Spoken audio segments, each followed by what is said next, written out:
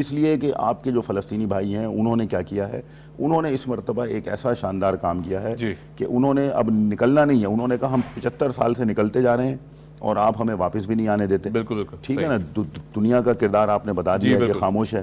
تو اب جو یہ کام کیا ہے یہ ان کی کامیابیوں میں شمار ہوتا ہے. اور اسرائیل اس وقت غزہ سے زیادہ میں سمجھتا ہوں کہ اسرائیل پریشان ہے. اسرائیل کی مصیبتیں زیادہ ہیں. یہ غزہ کی مشکلات 2007 میں بھی یہی مشکلات ہم نے دیکھی ہیں, 51 ڈیز وار میں, 9 میں دیکھی ہیں, 2011, 14, 19 and 21. 6 مسلسل جنگوں میں ہم نے غزہ کے اوپر یہ صورتحال ہم یہ دیکھ چکے ہیں. ہم اس سے نکل چکے ہیں اور اس میں سے بھی نکل جائیں گے. یہ کوئی بڑا مسئلہ نہیں انشاءاللہ. لیکن جو اسرائیل کے ساتھ اس مرتبہ ہو رہا ہے یہ ایک تاریخ ساتھ ہے. یہ 75 ایئرز میں کبھی نہیں ہوا. اور اس پر ہمیں, میں سمجھتا ہوں کہ ہمیں اس کو بیان کرنا چاہیے, عوام کو بتانا چاہیے کہ صرف اپنی کمزوریاں نہیں ہیں, ہماری طاقت بھی ہے. یہ فلسطینی بھائیوں نے ہمارا سر بھی عزت سے بلند کیا ہے. اور اگر یہ نہ کرتے تو آپ دیکھیں یہی سبق دنیا کے دوسرے ملکوں میں بھی. یہ جو آپ ذکر کر رہے ہیں, کیونکہ ظاہر ہے اگر ہم حماس کی بھی بات کریں, پھر اس کے بعد فلسطینی جو جوابی کارروائیاں ہیں, ظاہر ہے وار آف سروائیول ہے. کیونکہ ظاہر جس طرح مظالم ڈھائے گئے اور ایک طویل مدت ہوئی ہے, ایک لمبا عرصہ گزرا ہے کہ فلسطین حالت جنگ میں ہے, بہت مشکل صورتحال میں ہے. اب آپ کو نہیں لگتا کہ کہیں نہ کہیں یہ جو اندر سے ہی ایک آواز اٹھی فلسطین کے کہ اب کچھ بھی ہو جائے, بائی ہک اور by crook we have to face this, یہ آواز جو ہے وہ بہت مشکل انداز سے, ابھی بھی آپ دیکھیں جو کرائسس ہے وہ بہت زیادہ ہے, بھوک ہے, افلاس ہے, بجلی نہیں ہے, پانی نہیں ہے وہاں پر. لیکن آپ کو نہیں لگتا کہ عالمی جو طاقتیں ہیں بجائے اس کے کہ وہ یا تو خاموش رہتی پورے انداز میں یا مظلوم کا ساتھ دیتی, وہ بھرپور انداز سے ملٹری سپورٹ ہو یا پھر کوئی بھی ایسی چیز ہو وہ وہاں دی جا رہی ہے, دوسری طرف جنگ بندی کی کوئی بات نہیں سامنے آتی. تو یہ سلسلہ کب تک جاری رہے گا؟ دیکھیے یہ بات صحیح ہے, وہاں پر امریکہ وہاں پر پہنچا ہے, جو بائیڈن, ان کے secretary foreign affairs, Macron, British prime minister, یہ سارے وہاں پہنچے. انہوں نے کھل کر کہا ہے کہ ہم اسرائیل کے ساتھ ہیں, لیکن میں یہ سوال کرتا ہوں کہ یہ ہمارے جو مسلم حکمران ہیں, کیا ان میں سے ایک بھی وہاں نہیں جا سکتا؟ کیا ان میں سے ایک کو یہ توفیق نہیں ہو سکتی کہ یہ وہاں پہ وہ غزہ چلا جائے, ان کے درمیان بیٹھ جائے جا کر لوگوں کے, کچھ نہ کرے, ان کو کچھ نہیں چاہیے ان سے؟ کیا یہ نہیں جا سکتے؟ ان کو جانا چاہیے. یہ وقت ہے. یہ جو آپ کہہ رہے ہیں بجلی, پانی, یہ سارے مسائل حل ہو سکتے ہیں اگر امت مسلمہ کے جو ہمارے جو بھائی ہیں, جو عرب حکمران ہیں, میں کسی اسپیسیفک نہیں کہتا کسی کو نام لے کر, مسلم ورلڈ جنرلی کہہ رہا ہوں, میں ان سے کہہ رہا ہوں کہ جو بھی اسرائیل کو آئل دے رہا ہے, جو اسرائیل کو گیس دے رہا ہے, جو اسرائیل کے ساتھ مور دین 8 بلین یا اس سے بھی زیادہ ڈالرز کی پر ایئر ٹریڈ کر رہا ہے, اس کو چاہیے کہ وہ یہ ٹریڈ روک دے, اپنے تعلقات ختم کر دے, اپنی چیزوں کو ریورس کرے, کم از کم یہ کام کرے. دوسری بات, OIC کے اندر آپ دیکھیے کہ جو اجلاس ہوا ہے, وزرائے خارجہ پہنچے ہیں. میں ایک طالب علم سیاست کا ہونے کی, جو علوم سیاسیات کا طالب علم ہونے کی حیثیت سے, دیکھیں وزرائے خارجہ اتنے بڑے ایشو کے اوپر کوئی بڑا فیصلہ نہیں کر سکتے. ہونا یہ چاہیے تھا کہ ایک سمٹ ہونی چاہیے تھی, سربراہی کانفرنس ہونی چاہیے تھی, جس میں تمام ممالک, مسلم ممالک کے سربراہان وہاں پر بیٹھیں, وہ کوئی فیصلہ کر کے اٹھیں. وہ یہ قرارداد کر کے نہ اٹھیں کہ بھائی ہم اس کی مدمت کرتے ہیں, ہم 2 جہاز بھیج دیں گے, ہم اتنا فنڈ بھیج دیں گے. نہیں, یہ تو جزوی چیزیں ہیں. ایک مکمل فیصلہ کریں کہ بھائی ہم نے یہ کرنا ہے, اور پھر ان کے ساتھ کھڑے ہوں. یہ اس وقت سب سے زیادہ ضرورت ہے, جو فلسطینیوں کو ضرورت ہے, کیونکہ انہوں نے کوئی غلط کام نہیں کیا. آپ نے خود فرمایا ہے کہ وار آف سروائیول ہے. یہ اس سے بڑھ کر میں کہتا ہوں سیلف ڈیفینس ہے. جب آپ کے گھروں پر کوئی حملہ کر دے, آپ کی ناموس پہ حملہ کرے, آپ کو قتل کرے, آپ کے بچوں کو قتل کرے, تو آپ کیا کریں گے؟ آپ بھی یہی کام کریں گے. لہٰذا آپ نے سیلف ڈیفینس کیا ہے, اور یونائٹڈ نیشن کا چارٹر یہ قوموں کو اجازت دیتا ہے. اور اسرائیل کے بارے میں وہ دیکھیں کھلا اسلحہ لے رہا ہے, اس کے بارے میں دنیا نہیں کہتی کہ یہ جو ہے وہ ملٹری یعنی ملیشیا ہے, مثلا یہ جو ہے یہ مسلح دہشت گردی ہے. لیکن فلسطینی جب یہ کام یہ کرتے ہیں تو ان کو کہتے ہیں کہ یہ ملٹرائزیشن ہو رہی ہے, یہ فلاں نہیں. تو یہ ڈبل سٹینڈرڈ مسلمانوں کو بھی ختم کرنے ہیں اور دنیا کو بھی. ہمارا سب سے بڑا مسئلہ ہے کہ ہمارا نیریٹو ویسٹرن میڈیا سیٹ کرتا ہے, اور اس کی وجہ سے ہماری عوام اس وقت کنفیوز ہے ہر معاملے میں. اور یہ ان کا پرائر ایک ایجنڈا ہے, ہم جیسے ملکوں کی جو تھرڈ ورلڈ کنٹریز ہیں خاص طور پر, ان کے عواموں کو کنفیوز رکھنے کا, تاکہ نہ وہ اپنے اندر کوئی کردار ادا کر سکیں, نہ وہ انٹرنیشنل کوئی پولیٹکس میں. بالکل ٹھیک ہے. اچھا ڈاکٹر صاحب, میں چونکہ ہم بات کر رہے ہیں فلسطین اور اسرائیل کی, تو اگر ہم دیکھتے ہیں اس پوری لڑائی میں یہ جو فلسطین کی طرف سے بھی جوابی کارروائی کی جا رہی ہے, آپ کو نہیں لگتا کہیں نہ کہیں جو مورل ویلیوز ہیں, وہ کہتے ہیں نہیں جنگوں کے بھی اصول ہوا کرتے ہیں, یونیورسٹیز کو اٹیک نہ کیا جائے, ہاسپٹلس کو اٹیک نہ کیا جائے, بچے اور خواتین کو نشانہ نہ بنایا جائے، لیکن وہاں سے تو بالکل انہی چیزوں کو ہٹ کیا جا رہا ہے سوچی سمجھی سازش کے تھرو. اور جبکہ ہم حماس کا کردار دیکھتے ہیں یا فلسطین کا کردار دیکھتے ہیں تو یہاں سے انہوں نے ان کی کچھ خواتین تھیں جن کو ریلیز بھی کر دیا، انسانی حقوق کی خلاف ورزی نہ ہو. اس لیے یہ جو پیرامیٹرز ہیں اس پر کیوں نہیں بات کی جا رہی؟ دیکھیں یہ پھر وہی بات آ جاتی ہے کہ یہ جو ویسٹرن ورلڈ ہے ان کے سٹینڈرڈز ہی نہیں ہے کوئی. اب میں تو پہلے کہتا تھا ڈبل سٹینڈرڈ ہیں، اب تو میں کہتا ہوں یہ لیس سٹینڈرڈ نیشنز ہیں، سٹینڈرڈ لیس یہ گورنمنٹس ہیں. تو ان کے پاس تو کوئی سٹینڈرڈ نہیں ہے، لہذا ان سے ہمیں توقع نہیں رکھنی ہے کہ یہ اس پر کوئی مذمت کریں گے یا بات کریں گے. لیکن یہ بربریت ہے، یہ شیطانیت ہے، سفاکیت ہے جو اس کے لیے الفاظ نہیں ہے کہ انسان بیان کرے. آپ دیکھیں ہاسپٹل کے اندر جو ہزاروں لوگ بے گھر ہو گئے تھے وہ ہسپتالوں کے صحنوں میں بیٹھے ہوئے ہیں، وہ بیٹھے ہیں وہاں، کوئی کھانا مل جاتا ہے، پانی مل جاتا ہے، دوائی مل جاتی ہے، ان پر بمباری کر دیتے ہیں. پھر آپ دیکھیں نیریٹو چینج کرتے ہیں کہ وہاں پہ کہتے ہیں جی یہ فلسطینیوں نے بمباری کر دی. بھائی وہ کہاں سے بمباری کریں گے؟ آپ جھوٹ بھی ایسا کہتے ہیں سفید جھوٹ کہ جس پر کوئی یقین بھی نہ کرے. تو یہ ایک بہت ہی عجیب و غریب کیفیت ہے. لیکن پھر اس کے درمیان ہم دیکھتے ہیں کہ جو فلسطینی جو ریزسٹنس ہے وہ بہت زیادہ اسٹریٹ فاسٹ ہے، وہ بہت زیادہ اس وقت استقامت کے ساتھ کھڑی ہے. فلسطینی لوگ، میں نے آپ سے پہلے بھی ایک پروگرام میں غالباً بات کی تھی کہ جب یہ لڑائی شروع ہوئی ہے غزہ سے نکلنے کی بجائے لوگ غزہ کی طرف آ رہے ہیں. جارڈن کے بارڈر پہ جمع ہیں اس وقت، ایجپٹ کے بارڈر پہ جمع ہیں، لبنان سے بارڈر پہ جمع ہے، اسی طرح سیریا کے بارڈر کے اوپر جمع ہے جو فلسطین آنا چاہتے ہیں، وہ ریفیوجیز ہیں.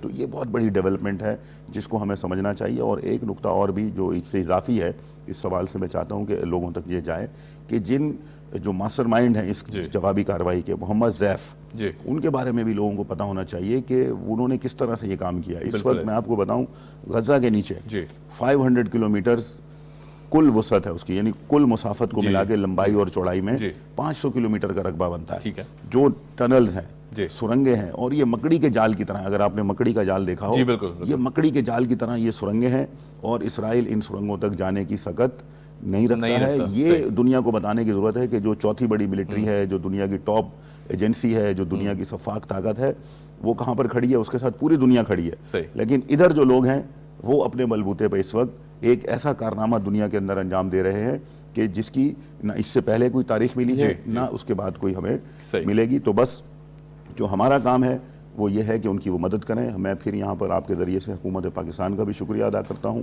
کہ انہوں نے NDMA کو باقاعدہ اس ٹاسک پہ لگایا ہوا ہے اور امداد وہاں پر جاری ہے. میری کل رات کو بھی فلسطینی سفیر سے بھی اس معاملے پہ بات چیت ہوئی ہے اور NDMA کے جو عہدیدار ہیں ان کے ساتھ بھی بات ہوئی ہے. یہ بہت اچھا کام ہے. عوام کو چاہیے کہ اس میں وہ تعاون اپنا جاری و ساری رکھیں. جب تک یہ معاملہ ہے ہم اس کے اندر اپنا حصہ ڈالتے رہیں. رائٹ. اچھا، اگر سول سوسائٹی کی بات کریں یا پھر ہماری جو NGOs ہیں ان کی بات کریں، ہم نے دیکھا کہ بہت فور فرنٹ پر آ کر جگہ جگہ پاکستان میں بھی سٹالز لگائے گئے ہیں. آپ نے بہت آواز اٹھائی، آپ نے ریلیز بھی نکالی، خواتین کے حوالے سے بھی جو ویمن رائٹس تھے ان کی بھی بات کی گئی.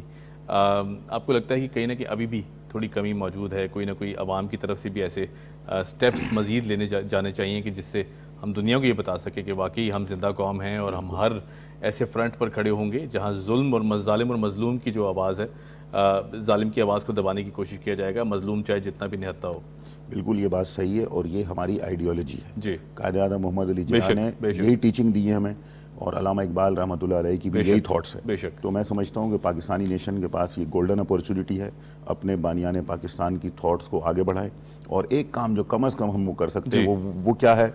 آئیے اپنی گاڑیوں پر فلسطینی فلیگ لہرائیے، اپنے گھروں پر فلسطینی پرچم لہرائیے.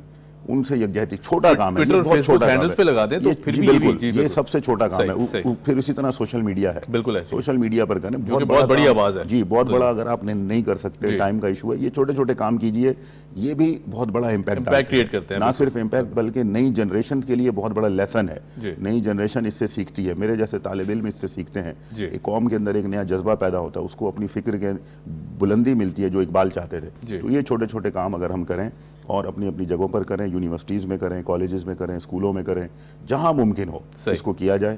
یہ اس وقت کی ضرورت ہے اور پاکستانیوں نے جو کیا ہے اور جو ہم نے کیا ہے یہ کوئی بڑا کام نہیں ہے. جس طرح آپ نے کہا یہ ہماری ڈیوٹی ہے.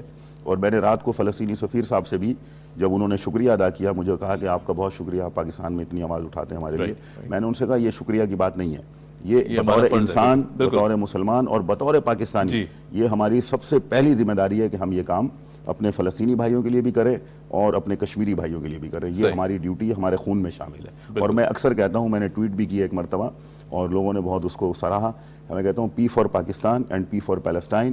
اٹس مین اور blood group is P positive. Right, بالکل انشاءاللہ. اور امید کرتے ہیں اسی نوٹ کے ساتھ جو باتیں آپ نے کی, ہم امید کرتے ہیں کہ بہت جلد ہم وہ چڑھتا ہوا سورج دیکھیں کہ جب کشمیر بھی آزاد ہوگا اور پھر اس کے بعد فلسطینی بہن بھائی جو ہیں وہ بھی آزاد ہوں گے اور ایک آزاد فضا میں سانس لیں گے. آن دیٹ نوٹ جی آپ سے لیتے ہیں اجازت. بہت شکریہ, تھینک یو ڈاکٹر صاحب, آپ نے وقت نکالا. یہاں لیتے ہیں ایک چھوٹی سی بریک کے بعد جب آئیں گے تو بات کریں گے پاکستانی اکانومی کہاں سٹینڈ کرتی ہے, موجودہ جو حالات ہیں یا پھر جو عام انتخابات کی اب بات کی جا رہی ہے اس میں اس پورے سیناریو میں کہاں سٹینڈ کرتے ہیں. Keep watching debate at.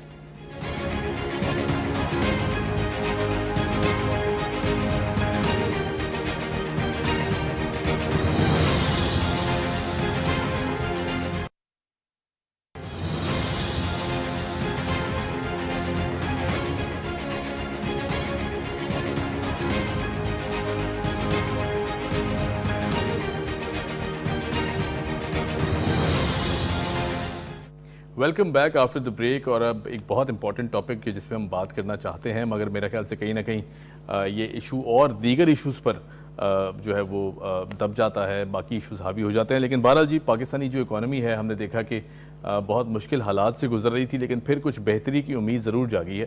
کچھ ڈراسٹک سٹیپس لیے جا رہے ہیں, افغان ٹرانزٹ کو مانیٹر کیا جا رہا ہے. پھر اس کے بعد ہم نے دیکھا کہ جس طرح کے ڈالر کو نیچے لانے کی اقدامات کیے گئے, چاہے وہ ہمارے عسکری ادارے ہوں یا پھر ہماری حکومتیں ہوں, بہت مشکل فیصلے بھی کیے گئے ہیں اس پوری سچویشن میں.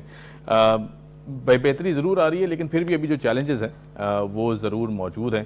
اور وہ چیلنجز کیا کیا ہیں بات کر لیتے ہیں. ہمارے ساتھ معزز ہستی موجود ہیں, احمد چنوائے صاحب بزنس ایکسپرٹ ہیں, بزنس انالسٹ ہیں, ساتھ ساتھ ڈائریکٹر پاکستان اسٹاک ایکسچینج ہیں. سر کیسے ہیں آپ؟ جی بہت. سر جو حالات ہم دیکھ رہے ہیں کہ موجودہ سچویشن میں خاص طور پر اکانومی پہ جو ایک تلوار لٹک رہی تھی, کہا جا رہا تھا, بلکہ انفیکٹ یہ فیک پروپیگنڈا بھی تھا کہیں نہ کہیں کہ جی ہم بینکرپٹ ہو جائیں گے, پھر اس کے بعد جو ہمارے بینکس ہیں ان میں پیسہ نہیں بچا, ہمارے اندر سکت نہیں ہے کہ ہم پھر اپنے پاؤں پہ کھڑے ہو جائیں گے. یہ تاثر اب تھوڑا سا زائل ہوتا جا رہا ہے, کیا کہیں گے اس حوالے سے؟ بسم اللہ الرحمن الرحیم. دیکھیے میں سب سے پہلے یہ کہوں گا کہ پاکستان کی اکنامی اب بالکل رائٹ ٹریک پر ہے. رائٹ. پاکستان کی اکنامی جن حالات میں تھی وہ کسی سے ڈھکی چھپی بات نہیں تھی, اور میں سمجھتا ہوں کہ اس اکنامی کو صحیح ٹریک پہ لانے میں اس موجودہ جو سیٹ اپ ہے اس کا ایک بہت بڑا ہاتھ ہے. آج اگر آپ یہ دیکھ لیں, میں ایک چھوٹی سی بات کروں گا کہ اگر آپ ڈالر کی طرف دیکھ لیں تو ڈالر پاکستان کی 76 سالہ تاریخ میں کبھی بھی 50 روپے نیچے نہیں آیا. اس کی گراوٹ جو ہے وہ اس بات کا منہ بولتا ثبوت ہے کہ پاکستان میں اکنامک وائبلٹی آ گئی ہے. اور میں سمجھتا ہوں کہ انٹر بینک میں بھی ہم 30 روپے نیچے دیکھ رہے ہیں, اوپن مارکیٹ میں 50 روپے نیچے دیکھ رہے ہیں. اس کے ساتھ ساتھ ایک دوسری جو پازیٹیوٹی اب آ رہی ہے وہ انٹرسٹ ریٹ جو 22-23% پہ جا رہا تھا 20-21 پر آ گیا ہے, اور میں سمجھتا ہوں مزید کم ہو جائے گا. مانیٹری پالیسی آئے گی تو اس میں کم آ جائے گا. دیکھیں یہ ساری چیزیں بڑی پازیٹیو انڈیکیٹرز ہیں. اگر ڈالر کا ریٹ کم ہوتا ہے تو پاکستان میں انٹرسٹ ریٹ بھی کم ہوتا ہے, پاکستان میں مہنگائی بھی کم ہوتی ہے, پاکستان میں فارن ایکسچینج ریزروز بھی بڑھتے ہیں, اور پاکستان پہ جو انٹرسٹ کا اضافی بوجھ ہے ڈالر جب بڑھتا تھا تو اس کی وجہ سے جو ہے وہ اضافی بوجھ بھی جو ہے وہ کم پڑ گیا ہے. یہاں جب ہم یہ ساری باتیں کر رہے ہیں تو سب میں ایک پازیٹیو بات جو ہے وہ یہ ہے کہ SIFC کا قیام, that is special investment facilitation council, جو آؤٹ گوئنگ گورنمنٹ جاتے ہوئے بنا کے گئی تھی, اور اس کی ایک آدھ میٹنگ اس وقت بھی ہو گئی تھی. SIFC وہ پروجیکٹ ہے جو پاکستان کی تقدیر بدل دے گا. پاکستان کی تقدیر بدلنے کے لیے 5 انہوں نے سیکٹرز لیے ہیں, جس میں ایگریکلچر سیکٹر ہے, مائنز اینڈ منرلز ہے, IT ہے, فیول اینڈ پاور ہے, اور ڈیفنس ہے. یہ 5 سیکٹرز وہ ہیں جو میں سمجھتا ہوں کہ پاکستان کے موسٹ انٹیپڈ سیکٹرز تھے. ان کو ٹیپ کر کے ساری دنیا کو اس کی شو کیسنگ کر کے بلا لینا, اور ساتھ ساتھ میں سمجھتا ہوں کہ یہ بتانا کہ $125 بلین کا جو انویسٹمنٹ ہے وہ اس میں کمیٹڈ ہے, تو یہ ایک بہت بڑی بات ہے. آرمی چیف نے یہ کراچی میں جو میٹنگ کی تھی پاکستانی بزنس مین نے, اس میں کہا کہ جب میں باہر گیا اور میں نے سعودیہ اور دوسرے لوگوں سے بات کی تو ان سے میں نے یہ واضح طور پہ کہا کہ ہمیں جو ہے وہ ڈونیشن نہیں چاہیے, ہمیں لون نہیں چاہیے, ہمیں انویسٹمنٹ چاہیے, ہمیں سپورٹ چاہیے, یہ انویسٹمنٹ کی وہ سپورٹ ہے کہ جس سے پاکستان کی تمام معاشی ضروریات جو ہیں وہ آگے بڑھیں گی اور پاکستان کے جو ڈالر ریزروز ہیں وہ بھی بہتر ہونا شروع ہو جائیں گے.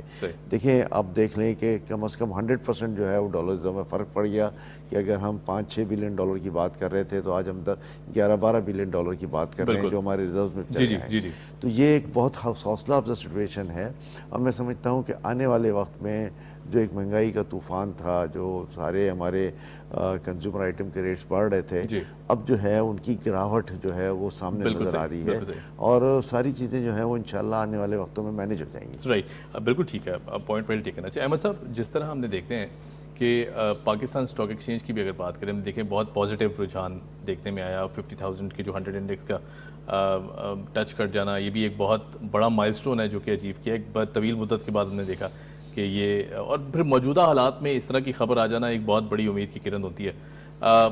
بزنس کمیونٹی کی اگر بات کریں, کیونکہ you belong to that sector, آپ یو آر دی ایکسپرٹ ہے, آپ بتا سکتے ہیں کانفیڈنس اب کچھ بحال ہونے لگا ہے. ماضی میں ہم نے دیکھا کہ یہ کانفیڈنس بالکل شیٹر ہو گیا تھا, حکومتوں کے ساتھ جو ایک گیپ تھا, کمیونیکیشن گیپ بھی آنے لگا تھا, لیکن پھر آرمی چیف صاحب نے ملاقاتیں بھی کی, حکومت وقت نے بھی ملاقاتیں کی.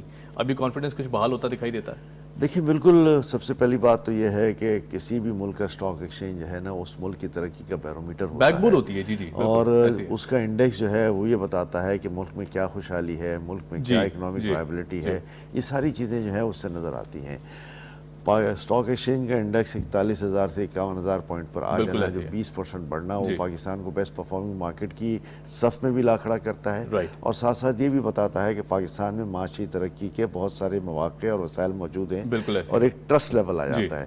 دیکھیں دوسری بات یہ ہے کہ اپریل 2024 کے پاکستانی بانڈز ہیں وہ 40 سینٹ سے لے کر اب 80 سینٹ پہ ٹریڈ ہو رہا ہے. اس کا مطلب ہے کہ یہ دگنا اضافہ جو ہے, یہ اس بات کا منہ بولتا ثبوت ہے کہ پاکستان پہ ایک ٹرسٹ لیول آ گیا ہے. وہ کانفیڈنس لیول جو انویسٹرز کا ختم ہو گیا تھا یا جا رہا تھا, وہ اب دوبارہ وہ رک گیا ہے اور اب دوبارہ بحال ہو رہا ہے. تو یہ دوبارہ بحال ہونے کی وجہ سے آپ یہ صورتحال نظر آ رہی ہے. ظاہر ہے آرمی چیف سے ملاقات اور دوسرے حکام سے ملاقات کے بعد ایک ٹرسٹ لیول آ گیا جہاں انہوں نے یہ ایشورنس دی کہ ہم معاشی ترقی کو کسی صورت میں رکنے نہیں دیں گے اور جو بھی اس میں رکاوٹ آئے گی ان کو بلڈوز کر کے آگے بڑھیں گے. تو میں سمجھتا ہوں کہ یہ وہ عزم ہے جو پاکستان کو معاشی ترقی کی ایک اس صف میں کھڑا کر دے گا کہ جہاں ہماری جیسے under world third world country جو ہے اس کے پلیسمنٹ ہے. آج جو کچھ ہمارے پاس حالات تھے ان کو ٹرن اراؤنڈ کرنا, اکنامی کو بہتر بنانا, لوگوں کو کانفیڈنس دلانا, IMF کو جو ہے وہ یہ یقین دلانا کہ آپ کے جو لونز ہیں اس کے لیے ہم صحیح طریقے سے پاکستان میں معاشی اصلاحات کر رہے ہیں, سبسڈیز کو ختم کرنے کی ہم نے بات کی. IMF کا بھی اناؤنسمنٹ کہ جی 2 نومبر کو ہم آ رہے ہیں. میں سمجھتا ہوں 60-70% تو مسئلہ وہیں حل ہو جاتا ہے کہ وہ آ رہے ہیں اور اس بات کا ثبوت ہے کہ وہ یہ دیکھ رہے ہیں کہ پاکستان میں ساری چیزیں جو ہیں وہ صحیح طریقے سے چل رہی ہیں. لوگ یہ کرٹیسائز کرتے ہیں کہ ہمیں IMF کے ڈکٹیشن پہ نہیں چلنا چاہیے. تو دیکھیں میں یہ سمجھتا ہوں کہ IMF کا جتنا بھی سٹرکچر ہے یا وہ جو باتیں کر رہے ہیں وہ ہمیں ایک فائنینشیل ڈسپلن سکھا رہے ہیں. بالکل ایسی ہے, کسی ملک میں یہ نہیں ہو سکتا پورے سینیریو میں بہتر بالکل کہ اگر ہم 10 روپے کما رہے ہوں تو ہم 20 روپے نہیں خرچ کر سکتے. ہم 10 روپے کما رہے ہوں تو ہم میکسیمم 10 روپے ہی خرچ کر سکتے ہیں, اس سے زیادہ نہیں کر سکتے. تو ان کا یہ فائنینشیل ڈسپلن ہے, اس ڈسپلن میں پاکستان کو چلنا ہے. ہم نے ناجائز سبسڈیز اوور دا پیریڈ دے کر پاکستان کو کھوکھلا کرنے کی بات کی ہے, لیکن اب وہ وقت ہے کہ ان سبسڈیز کو ہم ڈو اوے کریں اور ہم وہ سبسڈیز دیں کہ جس میں ملک کی ترقی ہو سکے. ان باتوں سے شاید ترقی نہیں ہو سکتی تھی. دیکھیں 4,000 کی گیس ہم 120 روپے میں اگر بیچ رہے ہوں تو مجھے یہ بتائیں کہ دنیا کی کون سی کمپنی جو ہے وہ سروائیو کر سکتی ہے. کوئی سروائیول نہیں تھا. آن این ایوریج 4,000 کی گیس اگر انڈسٹریل, کمرشل اور ڈومیسٹک ملا لیں تو ہم شاید 1,200-1,300 روپے کی بیچ رہے تھے. تو اب یہ سلسلہ نہیں چلے گا. ہم اتنے ڈیفیسٹ میں اپنی SOEs کو نہیں لے جا سکتے اور SOEs کو جو ہے وہ ہمیں آگے لے جانے کے لیے, ان کو وائبل بنانے کے لیے جو ایکچوئل ویلیو ہے کہ اگر 10 روپے کی گیس ملتی ہے تو 10 روپے کی ہی بکے گی, 8 یا 9 روپے کی نہیں بک سکتی. اور بجلی اگر ہمیں 50 روپے کاسٹ کر رہی ہے تو ہم 50 روپے کی ہی بیچیں گے, ہم 10 روپے کی نہیں بیچ سکتے. بالکل ایسے ہی, ٹھیک ہے. تو ظاہر ہے مشکل وقت آئے گا تو مہنگائی پہ بھی اس کا اثر آئے گا, بہت ساری چیزیں ہوں گی, لیکن ہم بڑی ریزیلنٹ قوم ہیں. اگر ہم نے ملک کو بچانا ہے تو ہمیں یہ سارے اصلاحات لینے پڑیں گے. صحیح, بالکل ٹھیک ہے. اچھا سر, میں ایک اور اہم سوال ہے جو کہ میرے مائنڈ میں آیا. اگر ہم عوام کی بات کریں, گراس روٹ لیول کی بات کریں, تو کہیں نہ کہیں ہم دیکھتے ہیں کہ ہم بہت معزز معاشرہ ہے, بڑی با اثر باشعور معاشرہ ہے, لیکن پھر بھی اس طرح کے فیکٹر ضرور موجود ہیں کہ جو خود منافع خوری بھی کرتے ہیں, بزنس کو خراب کرنے کی کوشش بھی کرتے ہیں. یہ جو پروسیس ہے ٹورڈز پراسپیرٹی, اس کو بھی ڈی ریل کرنے کی سازش کی جاتی ہے. ایسے عناصر کو کس طرح توڑا جا سکتا ہے؟ حکومتوں نے اسٹیپ تو لیے, لیکن سول سوسائٹی کا جو کردار ہے وہ کتنا اہم ہے, یہ بھی ذرا بتائیے. دیکھیں, میں سمجھتا ہوں کہ حکومتی کردار بھی بڑا مؤثر ہونا چاہیے اس معاملے میں, اور ساتھ ساتھ سول سوسائٹی کے کردار کی بات کرتے ہیں تو سول سوسائٹی کی پوائنٹیشن ضرور ہونی چاہیے. حکومت کو بھی سپورٹ چاہیے سول سوسائٹی کی. سول سوسائٹی کی سپورٹ کے بغیر یہ کام نہیں ہو سکتا, اکیلے پاسبل نہیں ہے. بالکل. اور یہ جتنی بھی آپ مینیپولیشن دیکھتے ہیں, پرائس مینیپولیشن, وہ کوڈنگ ہوتی ہے جو مختلف پروڈیوسرز کر جاتے ہیں, اور وہ یہ سمجھتے ہیں کہ اس کو مال کو اگر شارٹیج میں لے کر آ جائیں تو اس کا پرائس بڑھے گا اور نفع ہو جائے گا. تو میں سمجھتا ہوں یہ ہمارے عوام کے ساتھ زیادتی ہے, ان کے کاروبار کے ساتھ بھی زیادتی ہے, اور یہ غلط مینیپولیشن جو ہے وہ ملک کو نقصان پہنچاتی ہے. ایسے لوگوں کو میں سمجھتا ہوں کہ حکومت کو ایک پراپر چیک اینڈ بیلنس رکھنا چاہیے, ان کو جو ہے وہ اس کی سزا بھی دینی چاہیے, اور ان کو اس بات کی طرف مائل کرنا چاہیے کہ پاکستان میں اب صحیح معنوں میں بزنس کرنا چاہیے. پاکستان میں یہ ہورڈنگ والا سلسلہ نہیں چلے گا, ایگزوربیٹنٹ پرائس انکریز نہیں چلے گی, اور سبسڈیز جو ہیں وہ ہم رائٹ آف کریں گے.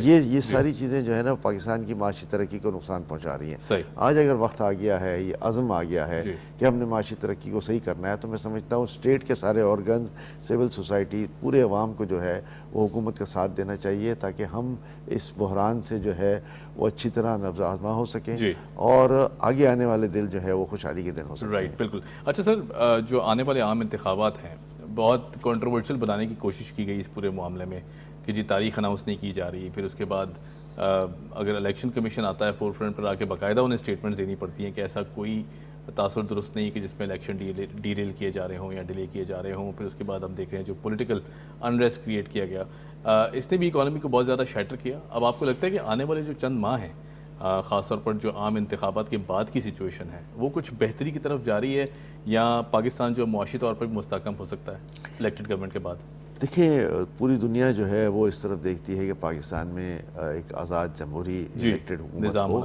اور وہ نظام ایک نیچرل نظام ہے, اس میں کوئی دو رائے نہیں ہے. میں یہ سمجھتا ہوں کہ الیکشن کمیشن نے اپنے فرائض کو تندہی کے ساتھ انجام دیتے ہوئے نئی مردم شماری کے مطابق جو ہماری پارلیمنٹ کا ڈیسیجن تھا اس پہ جو ہے وہ الیکشن کرانے کا انتظام شروع کیا ہے. نئی مردم شماری کے بعد نئی ڈیلیمیٹیشن ہوئی, اس کے بعد جو ہے وہ ساری پبلسائز ہو گئی ہیں. اس کے مختلف مراحل ہیں, آخری مرحلہ جو ہے وہ 26-27 نومبر کو مکمل ہوتا ہے, جب یہ ساری حلقہ بندیاں جو ہیں وہ بالکل ان آرڈر آ جاتی ہیں, اعتراضات ختم ہو جاتے ہیں, اور انہوں نے بارہا اس عزم کا اظہار کیا ہے کہ ہم اپنے شیڈیول پہ چل رہے ہیں. 26-27 نومبر کو جب یہ حلقہ بندیاں مکمل ہو جائیں گی, کوئی آبجیکشن نہیں ہوگا, تو اس وقت انشاءاللہ عام انتخابات کا اناؤنسمنٹ ڈیٹ اناؤنس ہو جائے گی. اس کے لیے 60 ڈیز جو ہے اس کی ریکوائرمنٹ ہے, تو اس حساب سے لاسٹ ویک جنوری بنتا ہے, یا بہت زیادہ ہو گیا تو فرسٹ ویک فیبروری ہو گیا. تو میرا خیال ہے کہ ہمیں اپنے الیکشن کمیشن پہ پورا اعتماد ہونا چاہیے, ہمیں غیر ضروری کنٹروورسی میں نہیں پڑنا چاہیے, ہمیں ان کی پاسٹ پرفارمنس یہ دیکھنی چاہیے کہ جہاں انہوں نے اناؤنس کیا کہ مردم شماری کریں گے, مردم شماری کے بعد جو ہے ڈیلیمیٹیشن کریں گے, ساری time lines dead lines meet ہو رہی ہیں. تو جب time line dead line meet ہو رہی ہیں تو پھر میں سمجھتا ہوں کہ اس پہ بحث بیکار ہے کہ الیکشن کمیشن خواہ اس کو جو ہے وہ ڈیلے کر رہا ہے یا الیکشن نہیں ہوں گے. آج میرا خیال ہے ان کا ڈینائل بھی آ گیا, اور انہوں نے کہا کہ جی الیکشن جو ہے وہ اپنے وقت پر جو ہم نے شیڈیول دیا ہے اس کے مطابق اس کی ڈیٹ اناؤنس ہو جائے گی. Sir, one last question and then we'll wrap it up. موجودہ حکومت نے جو اقدامات کیے اکانومی کو بہتر بنانے میں, چاہے وہ ہماری ملٹری اسٹیبلشمنٹ ساتھ کھڑی ہوئی ہو, ان کی ہم کاوشوں کو سراہیں. آپ کو لگتا ہے کہ جو آنے والی الیکٹڈ گورنمنٹ ہوگی, انٹرم گورنمنٹ کی جو ڈراسٹک اپ اسٹیپس لیے گئے ہیں, یہ کچھ چیلنجز کم کر دیں گے. آپ کو لگتا ہے کہ ایسا یہ تاثر بھی درست ہے, کیونکہ یہ بات بھی اب کی جا رہی ہے؟ دیکھیے میں آپ کو ایک بات بتاؤں, ہم ہمیشہ سیاستدانوں سے یہ بات سنتے ہیں اور ہم بھی کاروباری حضرات یہ بات کرتے ہیں کہ جی میثاق جمہوریت ہونا چاہیے, اور وہ ابھی تک ممکن نہیں ہوا پریکٹیکلی دکھائی نہیں دیا. لیکن میں آپ کو اس کا جو نیم و بدل ہے وہ بتاتا ہوں کہ اس کا نیم و بدل جو ہے وہ SIFC کی صورت میں آ گیا ہے, اور وہ میثاق جمہوریت ہے. اس کی وجہ یہ ہے کہ SIFC کے ایک بڑے وائڈ رینجنگ پاورز ہیں, اور SIFC نے باقاعدہ پارلیمنٹ کی توثیق کے بعد اس کا قیام عمل میں آیا ہے, اور اس میں پاکستان کی ملٹری اسٹیبلشمنٹ کو بھی ایک ڈیو رول دے دیا گیا ہے. تو جب آپ نے آئینی طور پر ان کو رول دے دیا ہے اور ان کو جو ہے وہ ایک پاورفل ادارہ بنایا ہے, جو بعض لوگ کہتے ہیں کہ SIFC جو ہے وہ that would be more powerful than the federal cabinet, اور وہ ہے ہمیں نظر آ رہا ہے. تو میں سمجھتا ہوں کہ SIFC کی جو محنت ہے, SIFC کا جو کام ہے, اس کو سراہنا چاہیے, اور آگے کوئی بھی گورنمنٹ آ جائے. ہمیں تو یہی بتایا گیا ہے کہ SIFC is there to stay. Parliament کا آئینی تحفظ حاصل ہو گیا ہے اور وہ اپنا ایک ڈیو رول ادا کرتی جائے گی. تو نئی حکومت کے آنے سے پاکستان کی معاشی ترقی نہیں رکے گی. پاکستان میں خدا نخواستہ یہ جو نئے اصلاحات انٹرم گورنمنٹ نے کیے ہیں اس کو جو ہے وہ کوئی روکا نہیں جا سکتا. اور میں سمجھتا ہوں کہ SIFC کے انڈر میں یہ سارے کام ہو رہے ہیں. SIFC جو ہے وہ اس وقت پرائیویٹائزیشن کو بھی دیکھ رہی ہے, بہت سارے دوسرے امور کو دیکھ رہی ہے. ہمارے پاس جو فوڈ سیکیورٹی ہے ان معاملات کو بھی دیکھ رہی ہے. ایکسپورٹس پہ بھی توجہ دینے کی بات کر رہی ہے. تو میں سمجھتا ہوں کہ ایک ڈیو رول اسپیشلسٹ لوگوں کو مل چکا ہے, اور ان کو اس کو ادا کرنے دیں. نئی گورنمنٹ آنے سے, نئی پالیسیز آنے سے SIFC کے عمل میں کوئی فرق نہیں پڑے گا. بہت شکریہ, thank you so much for joining us. A very sane voice of our community. Ahmed Chinoy صاحب ہمارے ساتھ موجود تھے. امید کرتے ہیں آج کا سیگمنٹ آپ کو پسند آیا ہوگا. آن دیٹ نوٹ آپ سے لیتے ہیں اجازت. Keep watching debate at 8.